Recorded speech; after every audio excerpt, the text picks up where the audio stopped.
Aviso: se você é sensível aos meus temas e deseja preservar suas crenças religiosas ou quaisquer outras do sistema, por favor, não prossiga com o vídeo.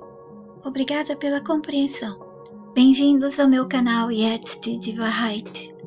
Hoje é dia 20 de fevereiro de 2025, são 14 horas e 56 minutos na Alemanha. O vídeo de agradecimento de fevereiro é sequência do vídeo de janeiro. Pais, a história do meu vídeo é permitida para seus filhos a partir dos 10 anos. Vou mostrar rapidamente o final para que eu possa dar continuidade.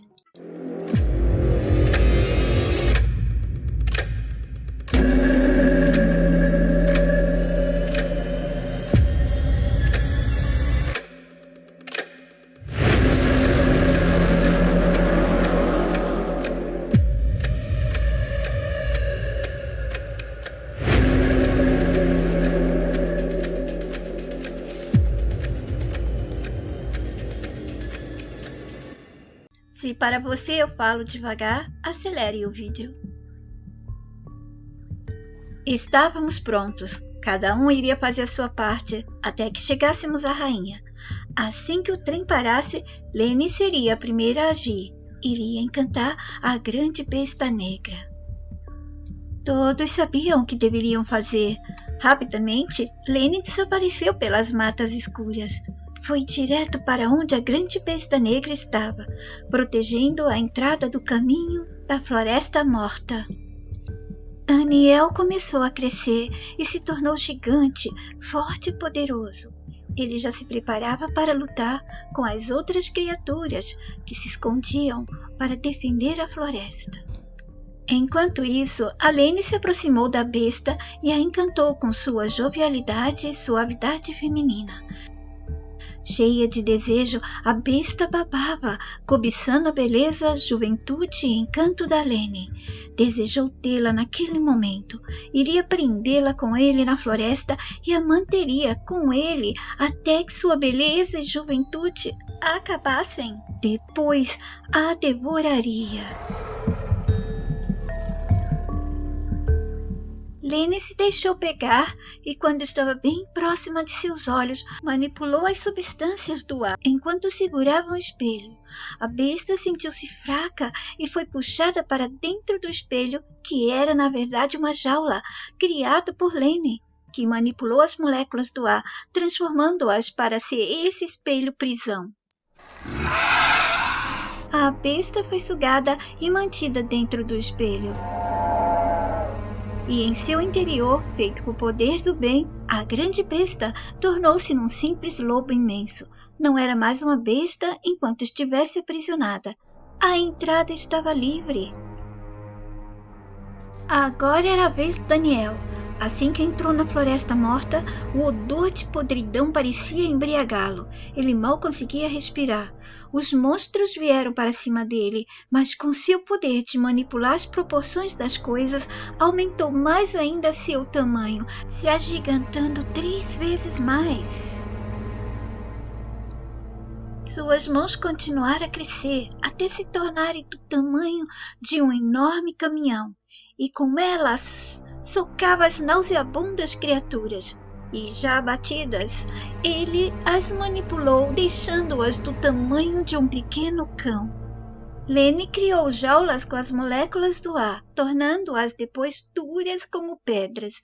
Daniel, que podia dar vida temporária às coisas, soprou nas pedras sua vontade de crescimento e formato de grandes soldados. Várias pedras ao redor tomaram forma e vida de soldados e se colocaram a postos para defender o espelho e a jaula com as criaturas. Daniel e Lene ficariam por perto para vigiar caso tivessem mais alguma surpresa na entrada da floresta. Enquanto isso, Júlio tomou forma de um imenso homem-touro com olhos azuis brilhantes que enxergava no escuro e além do ar. Detectou presenças inimigas mais adiante e chamou Maria José. Ela, com seu poder cristalizante, poderia criar estacas de cristais por onde andávamos para que os monstros que surgissem não pudessem se aproximar ou nos pegar de surpresa pelas costas.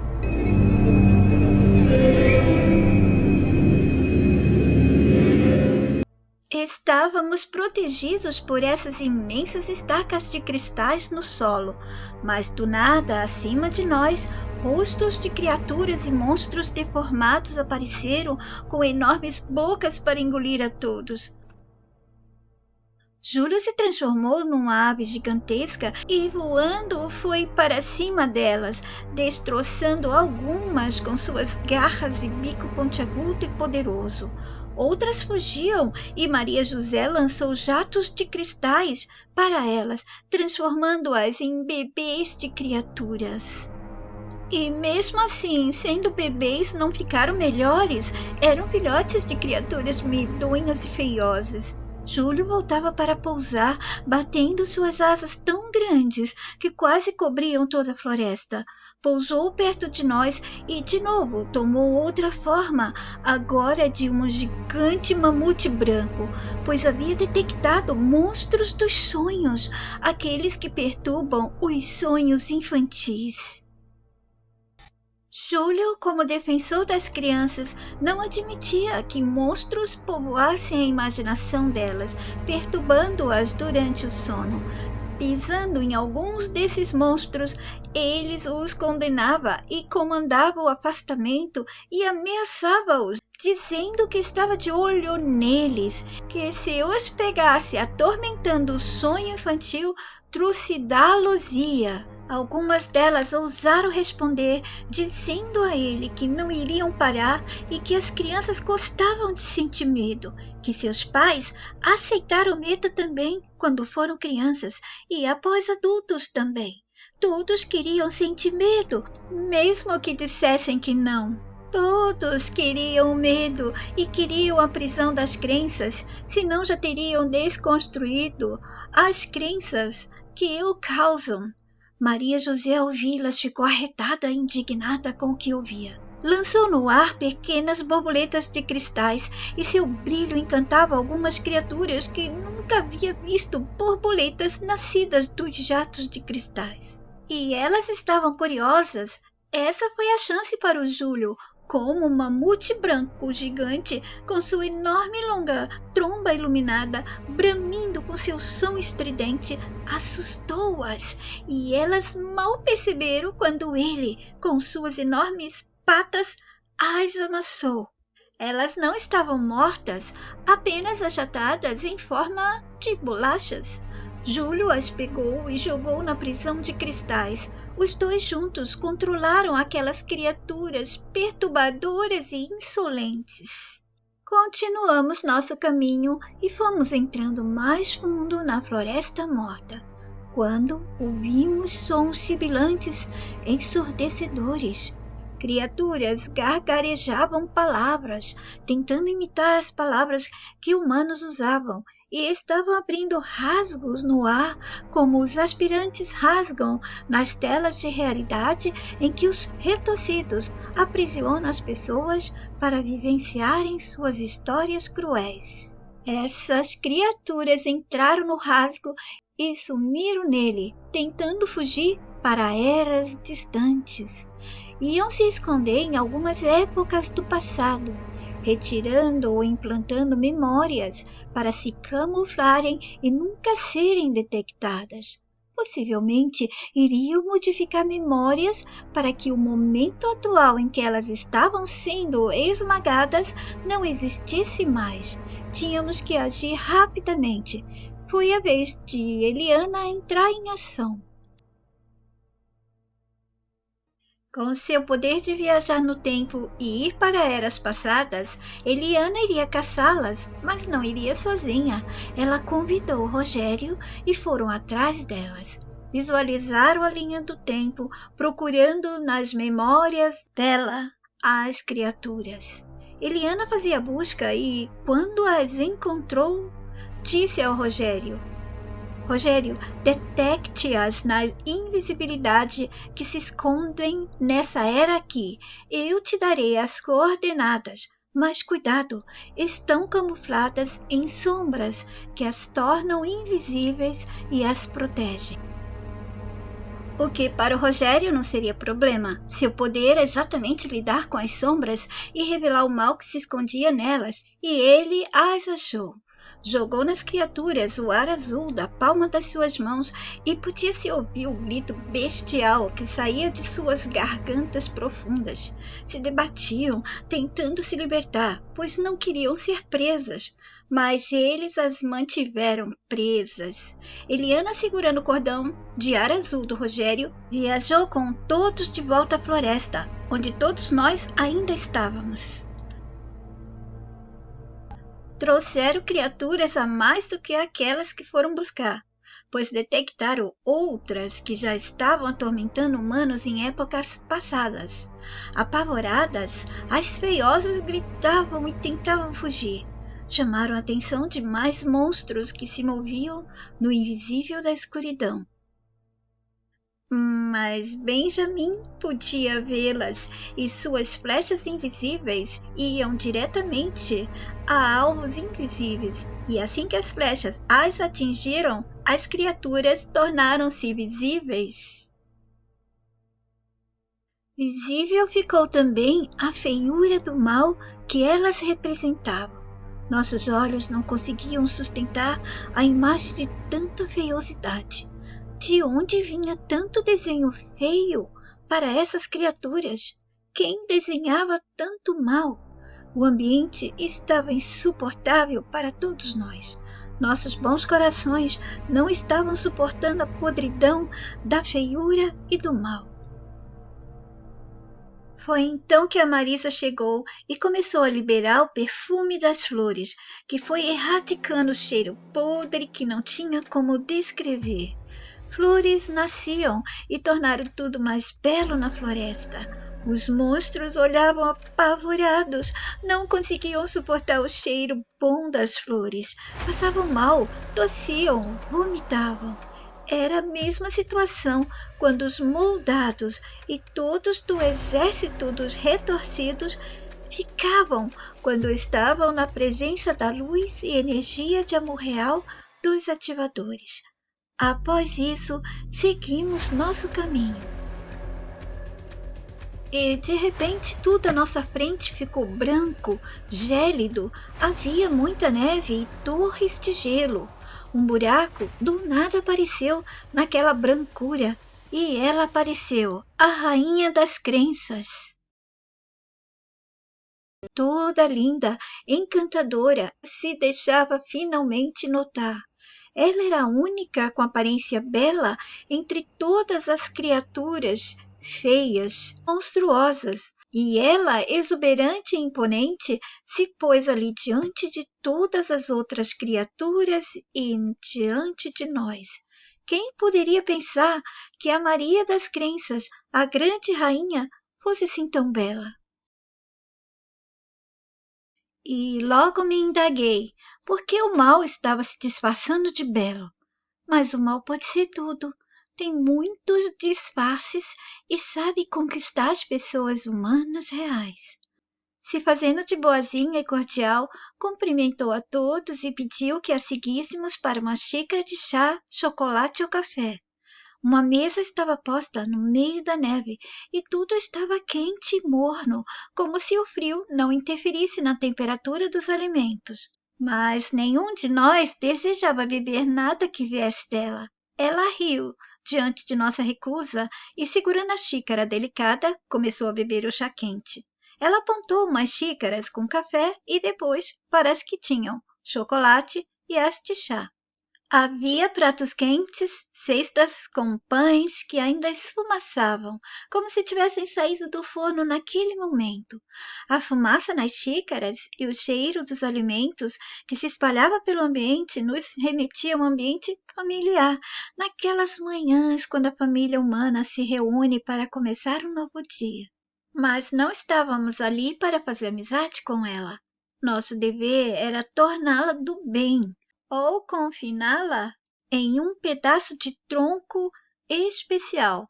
Era o tronco da grande árvore seca, que um dia fora a maior árvore da Floresta Morta, quando ela ainda se chamava Floresta dos Rios. Recebeu esse nome devido ao grande número de rios que a cortavam. A floresta abrigava muitos animais. Os seus rios eram visitados por animais que atravessavam a floresta para outras partes de outras florestas. E os animais iam aos seus rios saciar a sede antes de continuarem com sua jornada. Daniel ainda estava gigante e me levantou para que eu pudesse conversar com a rainha das crenças, pois eu ainda estava do tamanho de uma criancinha, e eu disse a ela que deveria parar de criar crenças que parasitavam e escravizavam os humanos e que não tínhamos mais tempo para continuar esse jogo. Tudo iria mudar dentro do mundo onde os humanos habitavam. Os ativadores já estavam preparados para o grande confronto com aqueles que nos aprisionavam, para nos dar um final favorável e libertador.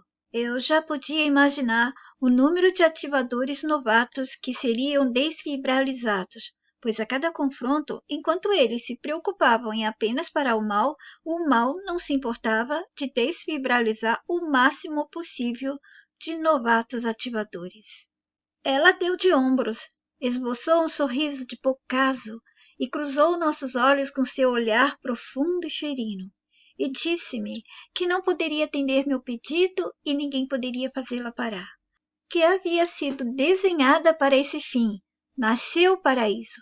Assim como a mãe que gera muitos filhos, ela gerava incessantemente as crenças, e não somente gerava novas crenças, como também alimentava as antigas, aquelas que precisavam prevalecer às tentativas dos ativadores de libertar os humanos.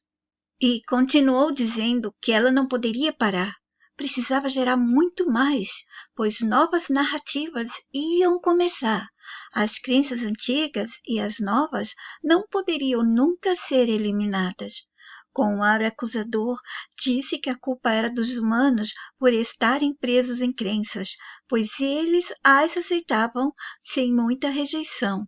E, abrindo uma tela no ar gélido, mostrou imagens do mundo nas quais apontou para mim, passando a mensagem e sendo recusada, afanada e tripudiada. E que, enquanto eu não tinha o devido sucesso com a minha missão, o seu povo, disfarçado de humanos, conquistava os reais humanos. E disse mais: estão vendo se estamos forçando? Não estamos. Eles estão aceitando, mesmo que você, mensageira, ofereceu a mensagem original e única humana, mesmo que você tenha a simplicidade e suavidade do amor real e passe a mensagem original amorosamente, ainda assim eles a rejeitam. Eles são fiéis às crenças antigas e novas que ofertamos, apresentamos, contamos, ensinamos e provamos, mas não usamos a força. Foi a mim que preferiram e ao poder que produz o mal. É isso que eles querem. Como podem me condenar? Eu apenas ofereço o que eles gostam e procuram. Meu povo ensina algumas das crenças e pratica o convencimento mental diário. Faz a manutenção das velhas crenças, repetindo-as para mantê-las vivas e fixadas para eles. Mas vocês não nos veem forçando. Não há armas, não há ferimentos. O que me diz, mensageira? Seu povo, mesmo tendo a capacidade de dizer não, ele as aceitou e as aceita. Eu disse a ela que os humanos não aceitaram sem terem sido forçados de certa maneira, pois houve um começo e, nele, havia sim imposição, perseguição e a punição caso não fossem aceitas, e usaram o medo, a culpa, a confusão das informações, ameaçaram com a falta de tudo do que eles precisavam, criaram ciladas para os antigos humanos. E, uma vez que dominaram os antigos, seguiram fazendo o mesmo com os novos, garantindo grilhões com a manutenção das mesmas crenças até hoje em dia. Mas eu tive que reconhecer, ela dizia a verdade por um lado, pois aqueles antigos humanos não tiveram as chances que humanos após eles tiveram e têm. E Ela retrucou firmemente, dizendo: como então podem me condenar ou julgar somente a mim? Julguem a vocês mesmos. São passivos, egoístas, acomodados, vaidosos, se vendem por pouca coisa, aceitam as divisões, ainda que saibam que sem união nada conseguirão. E continuou: humanos antigos e atuais não querem responsabilidade pela humanidade que representam, e nem por eles mesmos no individual. Todos desejam que outros façam salvadores, encantadores, líderes que sejam impressionantes e superiores a eles. E quem são esses, senão nós? Portanto, apenas damos o que está sendo aceito e requisitado para permanência e continuação. Júlio, irritado com a petulância e arrogância da rainha, transformou-se em uma enorme ave que parecia um pelicano e, sem paciência, disse que iria levá-la no bico até a prisão, no pico mais alto da maior montanha da floresta. Maria das Crenças, a rainha, projetou para ele imagens e cenas com os horrores das crenças, sufocando a raiz do acesso mental do Júlio, liberando-as também para todos nós, os mesmos horrores. Desejava nos asfixiar com o poder do mal das cenas das crenças que nossas mentes não mais aceitavam. E foi aí que ela começou a mudar sua aparência. A linda rainha das crenças nos mostrou sua verdadeira face. Seu rosto e corpo começaram a transitar por várias formas da feiura e do mal. Era monstruosa, podia ser monstruosa, horrenda, de uma feiura sufocante. E toda a neve branca à nossa volta se transformava também, se tornou em neve escura. Devagar o frio foi ficando quente, era frio, quente como fogo. Os extremos da temperatura são fixadores dos corpos, imagens e cenas daqueles que controlam a prisão onde os humanos estão. Em seguida, tudo à nossa volta virou breu. Só quem ainda podia enxergar no escuro e nas sombras era o Rogério, Benjamin e a Lene, pois Lene manipulava as moléculas do ar, e nesse momento ela jogou moléculas coloridas em cima de todos nós para nos proteger. Rogério e Benjamin atacaram a Maria das Crenças, mesmo que eles também estavam sendo torturados. Estava muito difícil, mas a gente tinha que continuar. Daniel irritou-se também. Levantando as mãos para cima, deu o comando para que suas duas mãos crescessem como se fossem imensas montanhas e socou o chão brutalmente. Tudo tremeu. Uma vibração estranha nos sacudiu e nos fez tremer. Eu fechei os olhos e disse: agora é com os nossos. Não podemos mais. Aguentem. Todos usaram todos os seus poderes, mas os poderes dela eram superiores. Agora, em forma de idosa e pesada de feiura, o mal que é velho, para se manter jovem, precisa das mentes alheias e seus corpos que habitam o mundo. E por que ela estava sendo superior a todos nós? Essa é a resposta. Ela, que representa o mal, contava com o apoio das mentes humanas que aceitaram e sustentam suas crenças, exatamente como os retorcidos e suas criaturas se protegem, usando as mentes dos humanos como escudos. Quando humanos aceitam as crenças, não somente as aceitam, como também as obedecem e as vivenciam para serem reais na vida deles. Eles se tornam parte delas e elas parte deles. E agora, todos nós estávamos por um fio para sermos derrotados. Se deixarmos, o mal sempre vai vencer. Mas os aspirantes ativadores entraram rapidamente onde estávamos e juntos lançaram raios de luz sobre todos nós. Ficamos maravilhados de ver aqueles jovens aspirantes ativadores em atividade, bem na nossa frente. O aspirante Leon, olhando para todos nós, deu um leve sorriso, sinalizando que tudo estava bem.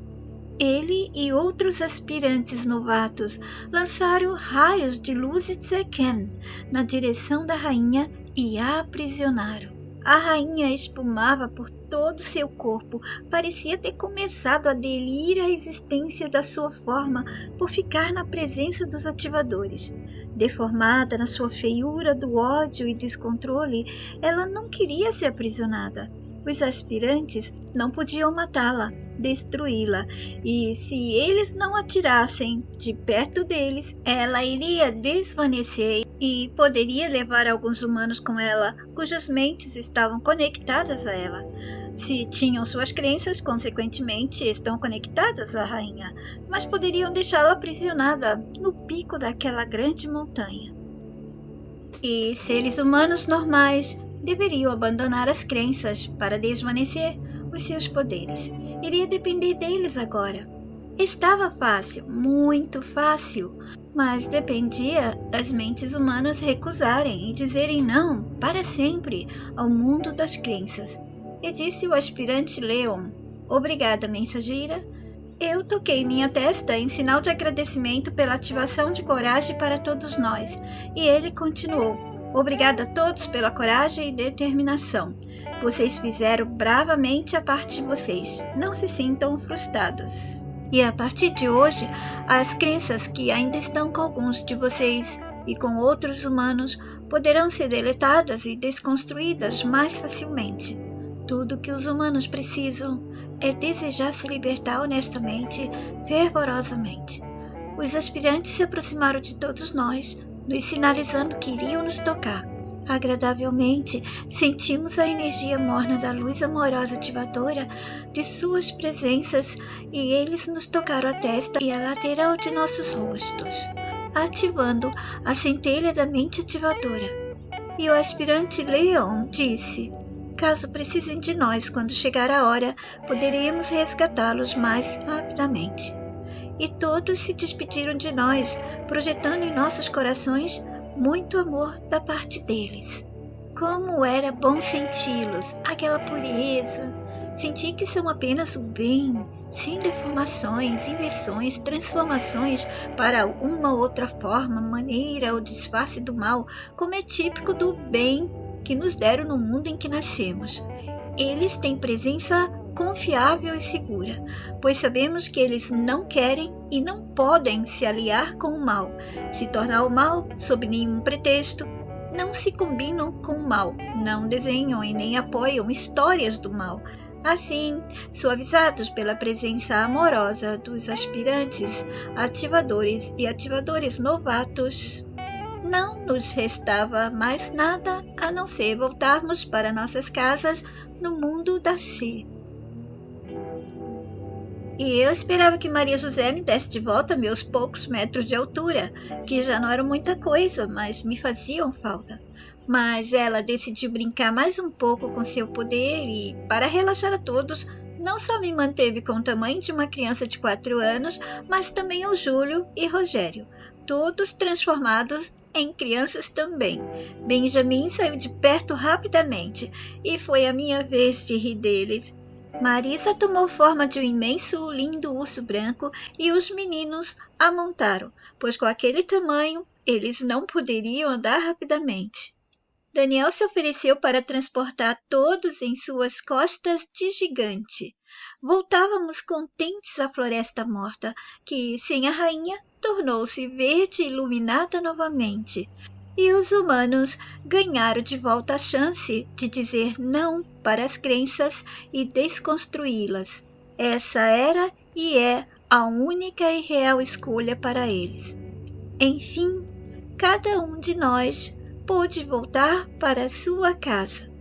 Hoje pela manhã acordei e fui para a cozinha e, segurando minha xícara de chá, esperei que o efeito do poder da Maria José tivesse passado. Mas percebi que continuo criança, um pouco maior, mas o efeito ainda não cessou.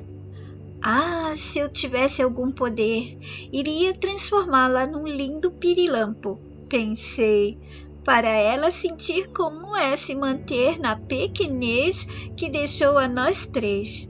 Dei risada dos meus pensamentos infantis ao imaginá-la como pirilampo. Mas eu sou apenas uma mensageira humana real, a serviço do amor, do bem e da nossa humanidade.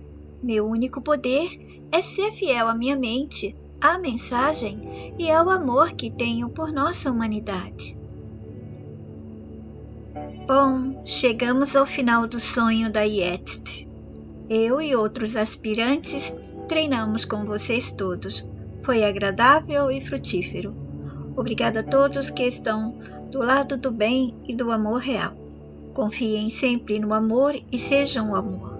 O bem e o amor aqui devem reagir para proteger os bons e tudo que vem do bem e do amor real.